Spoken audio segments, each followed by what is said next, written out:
released a statement essentially asking the public to refrain from using home remedies, but also to refrain from using hydroxychloroquine and chloroquine.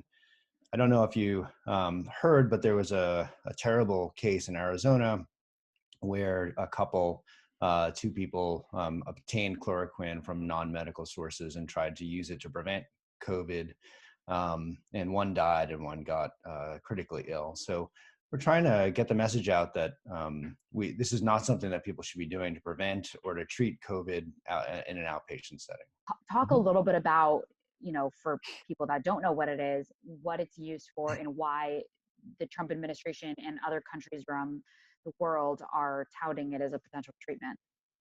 Both chloroquine and hydroxychloroquine have been studied specifically for the virus that causes COVID, and it's thought to maybe inhibit the virus getting into cells. Now, that's very, very preliminary research. It has been used in hospitalized patients throughout the world, but it really is being studied now, and it is not proven effective for coronavirus that we know of yet. Why, and is it detrimental for somebody who doesn't have lupus or RA to take Plaquenil to prevent COVID or to treat it? Both chloroquine and hydroxychloroquine have very significant toxicity, so we're very selective on who gets it. Chloroquine was used in the past specifically for malaria. Hydroxychloroquine used for rheumatologic diseases like rheumatoid arthritis. But in overdose or with overuse, these can have very severe toxicities. We occasionally see patients who get very, very sick from taking too many of these medications. They get low blood pressure, they have seizures, they can have irregular heart rhythms, and that can even lead to death. So any patient who we're giving these medications to, we're going to be very careful. So any patient who goes on these medications, it requires people to be under the physician's care. In an ICU, if you're very, very sick with COVID, you may get these medications, but you're going to have EKGs to make sure that your heart rhythm is doing okay. You're going to have multiple blood tests a day to make sure that your electrolytes and other tests are normal. And that medication would be stopped immediately if we saw any irregularities. That is not something that we can do if someone's using a non-medical source to get hydroxychloroquine or chloroquine. And these medications need to be under a physician's supervision. So the FDA and CDC together, right, are studying its efficacy here? That's correct. It is under trials right now for patients who have COVID, pneumonia, and are admitted to the hospital. And again, those patients are getting lots of tests to make sure that they're safe, but only in those really, really severe cases do we feel that the risk of the medications would at least be overwhelmed by the possibility that it could work. So a doctor wouldn't prescribe me medication if I seem to have early symptoms of COVID. I have the dry cough and maybe tightness in the chest. I wouldn't just like automatically get a prescription of hydroxychloroquine right now. The chloroquine and hydroxychloroquine are really being reserved for people who are admitted to the hospital, really the sickest of the patients, because that only then would the benefit outweigh the risks. So we're not recommending patients get outpatient hydroxychloroquine or chloroquine, or particularly not to try to prevent getting COVID, because there's absolutely no evidence at all that might work. We at the Poison Center, we see a lot of patients who self-treat and develop toxicities. That's something that we see every day, but the concerns about COVID have become really acute. We have been seeing more and more people trying to take supplements or medications or remedies to try to prevent COVID. And our recommendation is there's absolutely nothing that's proven to decrease your risk of getting COVID, with the exception of what the CDC is telling us. Social distancing, try not to be around people who are ill, and all of those, and washing your hands frequently, and those types of things are the most effective way to prevent getting COVID. Have you seen an uptick in people trying to self-medicate? We have had a few cases of patients who are trying their best to try to avoid or prevent COVID things, and there's been a lot of things advertised on social media, and things like taking large doses of vitamin D or colloidal silver, ingesting bleach or hydrogen peroxide. These are really, really bad ideas. None of them are effective at preventing COVID, and they can all be very, very dangerous. So we have seen people do those things. We're really, really encouraging people to stick with what the CDC is saying and wash your hands and socially distance. That's how you're going to prevent this. There's no supplement or remedy that's going to prevent this disease, and anything that you take could cause a toxicity. Again, if he has any questions about something they're taking or thinking about taking, feel free to call the Poison Center at any time. Great.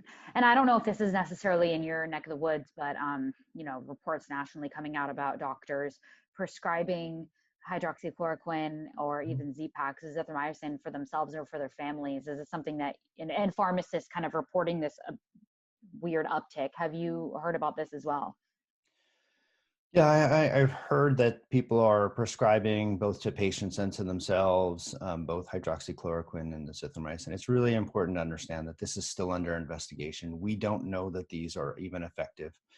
If they are effective, the only patients that we've done any studies at all are on the really, really sickest of the sick. If you are at home with mild COVID symptoms, there is absolutely no reason to take either of those medications. And the risks of toxicity are only outweighed by the potential benefits. If you're really, really sick, if you're in a hospital in an ICU, that's when we would consider taking the risk of giving you the medications. How long do these clinical trials typically last? Because I know in China, they're now like recommending that doctors use this to treat patients in the hospital. They are. So chloroquine and hydroxychloroquine have been added to some guidelines. It's important to recognize that that's really a step out of really because we have no other known treatment for this disease. And again, it is being reserved for people who are admitted to the hospital, for the sickest patients, because of the known toxicity. And again, those patients are getting frequent EKGs and frequent blood draws, and making sure that their organs are working well and their electrolytes are normal and things like that, not things we can do as an outpatient. So we obviously don't recommend people prescribing this as an outpatient, and certainly not using non-medical sources to try to get a hold of this type of medication. It's an interesting time, but there's nothing we can say, I guess, definitively. It is. This is the trouble that we, this is the frustrating part about science, is that most people with mild COVID disease will get better. And so if you give them something and they get better, then we tend to believe that it worked. And that's why, with science and with scientific studies, we have control groups, and which, seems very difficult and kind of cold, but really what it comes down to, it gives us an answer of whether it worked. Most people with mild COVID disease feel better a few days from the time they get symptoms. And so giving them anything would appear to work. And that's the trouble. So I think in this case, hydroxychloroquine and chloroquine are easy to take too many pills. They're easy to misunderstand the instructions and to take more than you should on a particular day. There are effects, even taking all the right doses, there are still effects on vision and hearing that are just not worth the risk, and the unlikely event that they're actually beneficial to people in the outpatient setting. Yeah, well said. Yeah, it is, like you said, a control group. I mean, in science, you do need like a big group to conduct clinical trials on. You can't say this medication works because I tested it on 20 people and 5 of them proved to be successful.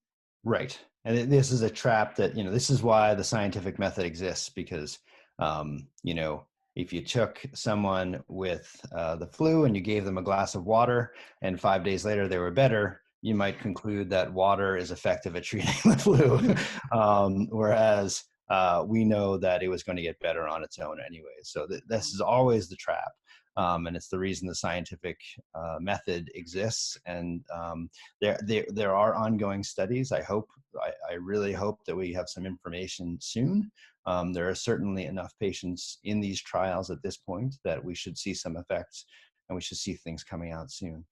If it's the case that someday we're giving outpatients hydroxychloroquine and chloroquine, it's going to be with a lot of selection. It's going to be individualized. There's going to be a lot of monitoring of toxicity. So right now we're not ready for it. I hope we find a solution to this. I hope we find a treatment. But right now we're just worried that people are going to get sick, and that their chance of getting sick is higher than their chance of getting, the chance of getting sick from the medicine is probably higher than their chance of getting sick from the virus itself. No drug is worth a risk if there's no known benefit, right? So with something like RA or with malaria for chloroquine, there's a benefit. And so then you can weigh the benefits and risks. You can't, in this case, there's no known benefit. And so and so even with any toxicity, and particularly with this, because, the truth is the people who get really sick are the people who overdose, who take a lot. But prescribing, we know there are prescribing errors. We know that there are errors. Sometimes I tell a patient to take something 4 times a day, and to one person that means 1 pill every 6 hours, and to the next person it means take 4 pills when they wake up. We know that happens. So the more we prescribe this, the more and the more people who are prescribing it who are not used to prescribing it. Rheumatologists prescribe this all the time. They do a great job of explaining the toxicity. They say, the moment you have any change in your vision or change in your hearing, you need to call me immediately, stop taking the medication. But if we start prescribing this from people who are not familiar with the toxicity and familiar with all of those warnings, then I fear that there'll be a lot more ramifications. There'll be a lot more issues with patients. Yeah. Not that many people have heard of this medication, which is part of the reason why, and it is a prescribed medication, but I think that most people don't realize that when you prescribe it to someone for long-term use for an inflammatory condition, that there's a lot of discussion that goes into and a lot of selection of a patient. Not everyone with RA, for example, gets this medication because they might have risk factors that would make it impossible to give it to them. So I think it's exactly that type of thoughtful prescribing is totally understandable. The thoughtless prescribing, mass prescribing for something like this is not. I mean, is this something that has to be approved through the state before he can even administer these drugs to patients?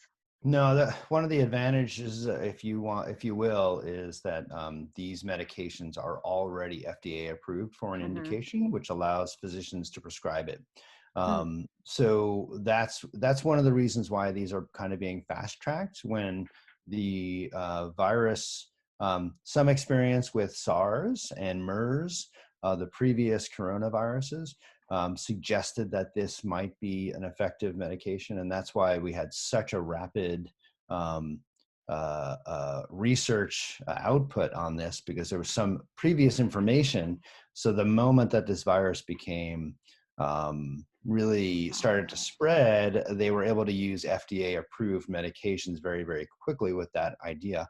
If you had some brand new molecule, give it some long name with lots of letters and numbers, you couldn't use it in humans because it's not FDA approved for use. So that would take years and years and years.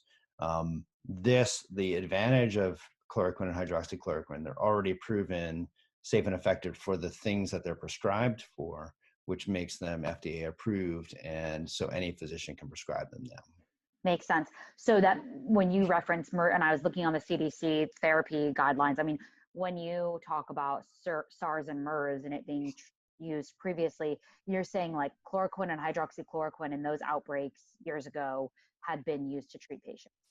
Yeah, they were tested to see if they were effective against those viruses, and there was some suggestion that they were, and they were used clinically. Both of those outbreaks, didn't return in full force the years after they had those outbreaks, and so I think the clinical research waned at that point. But they were sort of ready to go with this coronavirus's research because of that. They had some previous research that suggested it worked on similar viruses. So they were able to get that. Normally research takes years and years. In this case, it took, weeks to months, which is rather amazing, frankly. Yeah. Yeah. So you hope that some sort of treatment, whether it's this or something else, would be expedited for that reason.